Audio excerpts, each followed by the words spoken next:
Porque o justificado, ele não bota justiça própria nos outros. Vai, fala aí. Aí, ó. 15 minutos. Cara, no 16, ele fala assim: para que seja segundo a graça, a fim de que a promessa seja firme a toda a posteridade.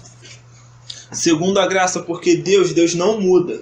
Então, o fato de Deus estabelecer algo pela graça, por ele ter estabelecido, e por ser por graça, ou seja, Deus não tem a obrigação de fazer, mas ainda assim ele decide fazer, é um favor, é um dom gratuito, é um ato benevolente da parte de Deus.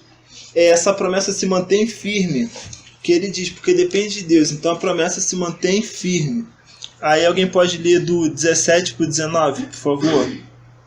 Como está escrito, por pai de muitas nações te constituí, perante aquele no qual creu, o Deus que vivifica os mortos e chama à existência as coisas que não existem. Abraão, esperando contra a esperança, creu para vir a ser pai de muitas nações, segundo lhe fora dito. Assim será a tua descendência. 19 também? Aham, por favor. E sem enfraquecer na fé, embora levasse em conta o seu próprio corpo amortecido, sendo já de 100 anos e a idade avançada de Sara. Tá bom. Obrigado. No caso, a fé de Abraão estava estabelecida no fato de que o corpo dele, já morto, sem vigor, poderia voltar à vida, no sentido de voltar ao vigor de conceber um filho com Sara, que era estéril.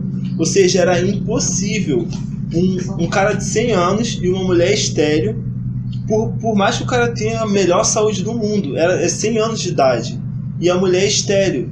Esse casal concebeu um filho, e Abraão creu contra toda a esperança que estava diante dele, e ele não duvidou por incredulidade.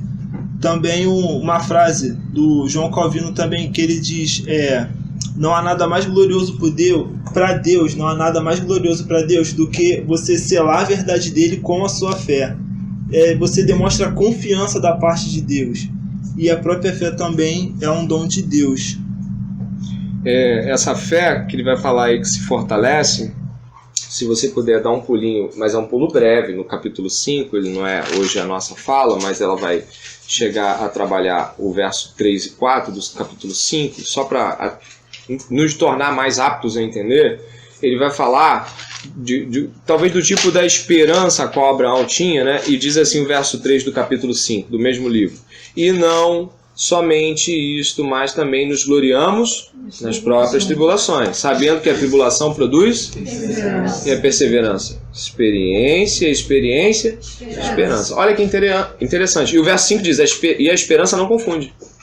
Esse tipo de esperança experimentado a partir da tribulação, esperança vem da tribulação. De que forma? Tribulação, experiência, paciência, esperança.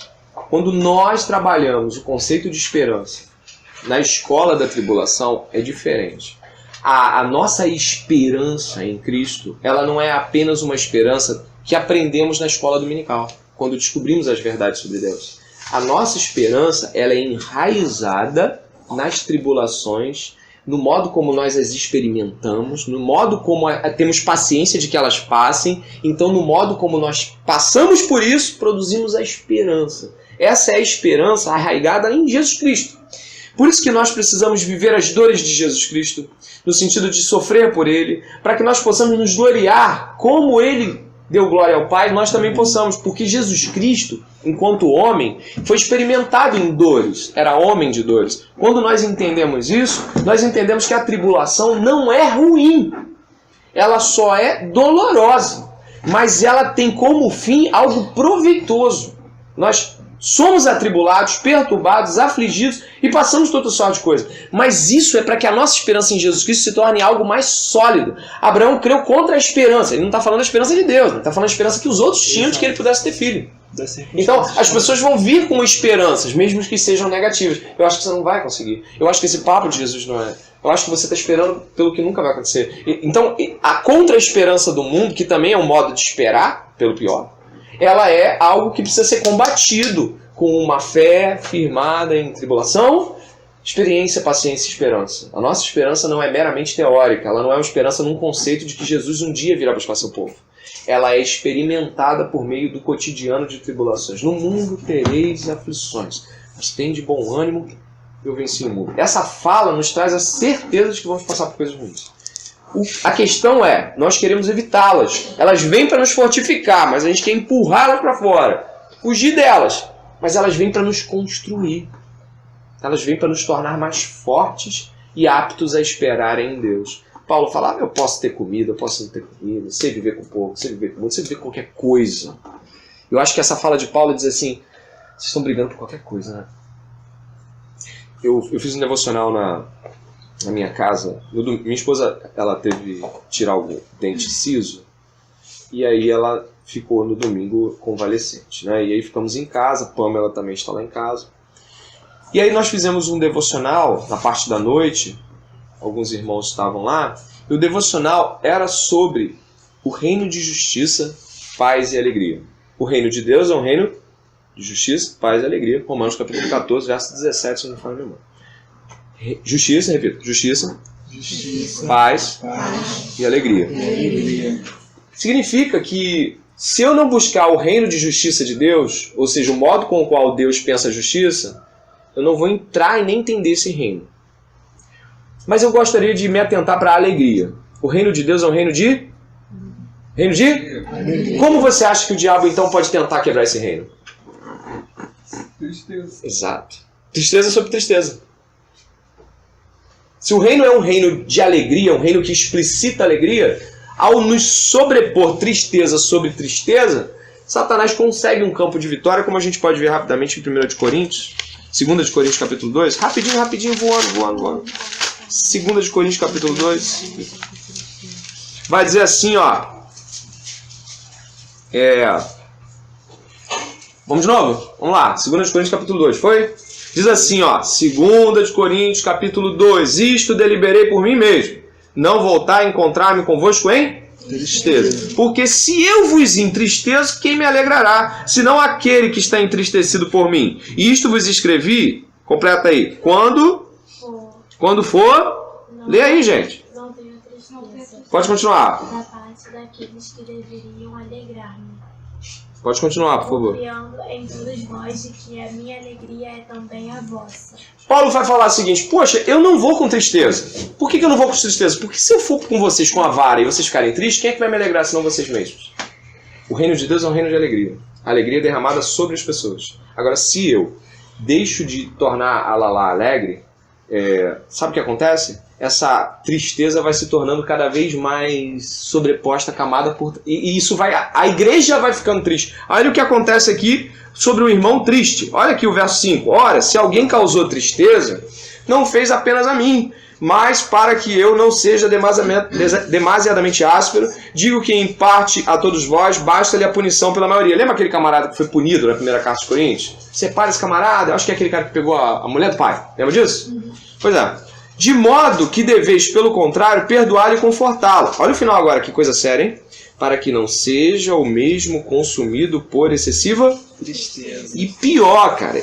Paulo vai falar o seguinte, verso 10. A quem perdoais alguma coisa, também eu perdoo, porque de fato o tenho perdoado, se alguma coisa tenho perdoado. Por causa de vós o fiz na presença de Cristo, para que Satanás não alcance vantagem sobre nós. Satanás alcança vantagem quando nós permitimos que um irmão fique sobremodo carregado com, de repente, uma punição que a igreja deu a ele, uma chamada de atenção muito dolorosa, difícil, o irmão não suportou.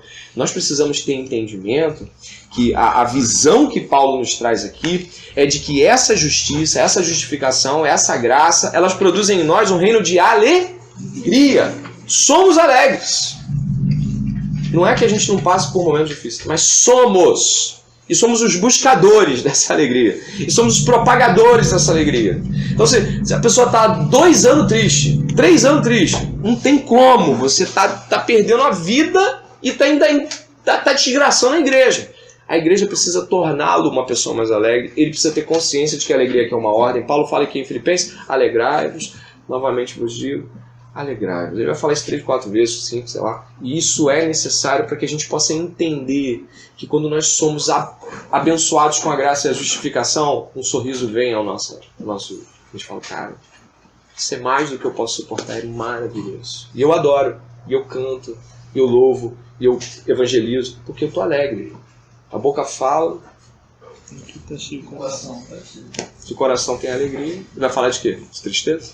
Se o coração está triste, vai falar de tristeza ou não vai falar. Portanto, o nosso coração precisa estar arraigado no entendimento que o reino de Deus vai ser abalado sim, se eu permanecer num reino de tristeza.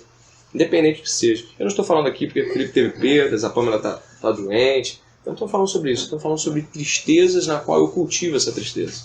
Eu tenho um canteirinho com algumas coisas. Todo mundo lá em casa eu mostro canteirinho, né? Aí tem um canteirinho lá com umas coisinhas que eu plantei. E tem um lugar onde a bica, onde eu pego a água para regá-los, a bica dá umas pingadinhas. Aí eu fui olhar a bica, bem frouxinha, falei, consertar essa bica. Aí eu passo, conserta essa bica, eu fico, mas não conserta a bica. Aí o que acontece? Ela fica pingando a água ali, e sabe o que acontece? A grama ali é mais verde, mais forte do que ao redor, onde não pinga essa água. Presta atenção, sem querer eu estou alimentando aquele lugar.